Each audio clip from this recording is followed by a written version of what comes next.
You're listening to The Reclaimed Life, a podcast about recognizing manipulation, reclaiming your voice, and rebuilding a life that actually feels like your own. I'm Rachel Paxton, an author, ordained chaplain, and certified mental health coach. And each week, I'll explore the patterns, dynamics, and turning points that help people rediscover who they truly are. Sometimes the hardest grief is realizing you weren't actually living the way you thought you were. You were just surviving.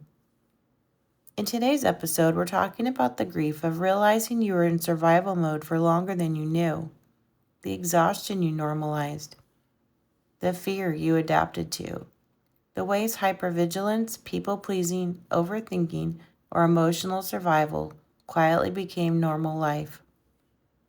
We'll talk about what happens when life finally slows down enough to notice how much you are carrying, and the quiet process of reconnecting to yourself and God after survival mode stops feeling necessary. If you've ever looked back and thought, I didn't realize how overwhelmed I actually was, this episode is for you. There's a kind of grief people don't talk about very often. The grief of realizing you weren't actually living, you were surviving. And for many people, that realization does not come all at once. It happens slowly, quietly, sometimes while sitting in peace for the first time, sometimes after a relationship ends, sometimes after burnout, sometimes after life finally becomes safe enough for your body to stop bracing for impact. And suddenly, you begin noticing something painful. I don't think I was okay. Not really. Not in the way I thought I was. Because survival mode is strange. When you're inside of it, it often feels like normal life. You become productive, responsible, hyper aware, independent, strong. You keep functioning. You keep showing up. You keep pushing through. You become good at carrying impossible things. And because you're surviving, sometimes nobody notices how much pain you're actually in. Sometimes not even you. You just think, this is adulthood. This is ministry. This is motherhood. This is responsibility. This is what strong people do.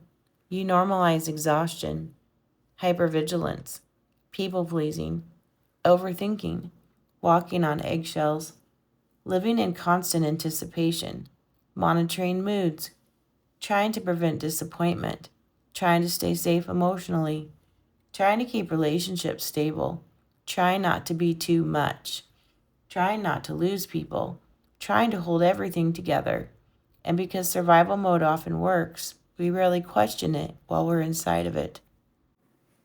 Until something shifts, until life slows down, until healing begins, until your nervous system finally whispers, I cannot keep living like this.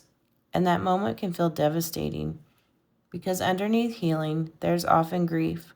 Grief for how tired you actually were. Grief for how much fear you normalized. Grief for the younger version of you that had to become strong too quickly. Grief for the years spent trying to survive instead of rest. Grief for relationships where safety felt unpredictable. Grief for the version of you that learned to perform wellness while quietly falling apart. And sometimes there's grief for what survival mode cost you. Joy, presence, creativity, connection, trust, peace. Even faith can become tangled in survival mode because sometimes people stop hearing God clearly, not because God disappeared, but because fear got loud, urgency got loud, performance got loud, people's expectations got loud, and eventually people begin confusing anxiety with discernment, pressure with conviction, fear with wisdom. For many people, healing is not simply learning to rest. It's grieving the realization that they needed survival mode for so long. And this is the part I want to say gently. If you're grieving this right now, please remember, survival mode was not failure.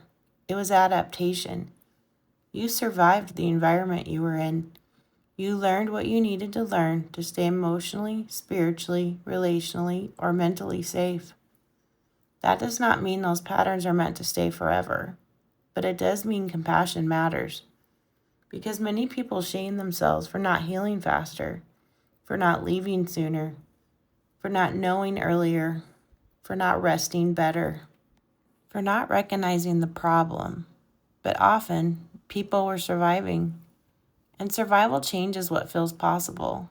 Healing sometimes begins with grief, the grief of realizing I deserved safety sooner. I was carrying more than I knew. I was not weak, I was overwhelmed. And maybe hardest of all, I missed parts of my own life because I was trying to survive it. That grief is real, but grief is not the end, because eventually something else begins happening. You stop surviving every moment. You notice peace. You feel yourself exhale. You laugh more easily. You stop scanning every room. You stop rehearsing every conversation and stop living in constant anticipation. And slowly begin meeting yourself again, maybe for the first time. Not the survival version, not the performing version, not the hypervigilant version, but the person underneath all of it. The person God was quietly holding and forming the entire time. Maybe healing is not becoming someone new. Maybe sometimes it is grieving what happened long enough to reconnect to both yourself and God after survival mode no longer has to lead. Thank you for listening to The Reclaimed Life. If something in this episode resonated with you, you're not alone. Many people are beginning to recognize unhealthy patterns in relationships, systems, and environments, and discovering that reclaiming their voice is possible. In future episodes, I'll explore topics like recognizing manipulation, understanding narcissistic dynamics, rebuilding self-trust, and learning how to create a life that actually feels like your own. If you'd like to explore more of these ideas, you can visit my website at thereclaimedlifepodcast.com, where I share additional writing, resources, and future episodes of the show. Until next time, take a moment to listen to your intuition, trust what you're beginning to see, and remember that reclaiming your life often begins with one honest question. This is The Reclaimed Life.